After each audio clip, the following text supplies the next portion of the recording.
कोल्हापुरातल्या इचलकरंजीमध्ये भाजपा सदस्य नोंदणी शिबिराला उत्स्फूर्त प्रतिसाद। भाजपा जिल्हाध्यक्ष आमदार वरिष्ठ नेत्यांच्या उपस्थितीमध्ये शिबिराचं उद्घाटन, नव सदस्यांना ओळखपत्रांचंही वितरण।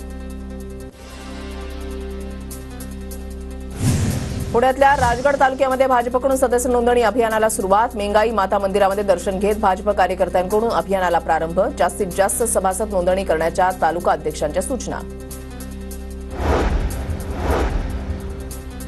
अमरावती जिल्ह्यामधील 40 हॉस्पिटलसह 30 मोठी प्रतिष्ठानं फायर सेफ्टी विना। 3 महिन्यांपूर्वीच फायर सेफ्टीची मुदत संपली। अनेक ठिकाणी आगीच्या दुर्घटना।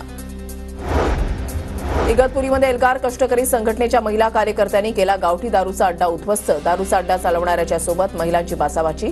गावठी दारू अड्डा चालकाविरोधात घोटी पोलीस स्थानकामध्ये विनयभंगाचा गुन्हा दाखल।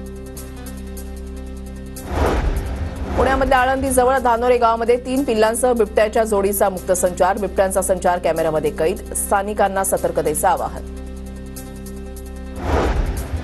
जळगावच्या अमळनेरमध्ये एसटीची पुढच्या वाहनाला धडक। 7 ते 8 प्रवासी जखमी। चालक उमेश सोनवणेंनी प्रसंगावधान राखल्यानं अनर्थ टळला।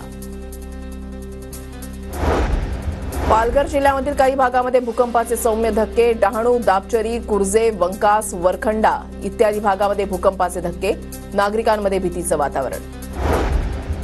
अमरावतीच्या मोर्शी तालुक्यामधल्या अंबाडा गावात श्री संत गुणवंत महाराजांचा पुण्यतिथी महोत्सव। यात्रा तसंच महाप्रसादाला हजारो भाविकांची उपस्थिती।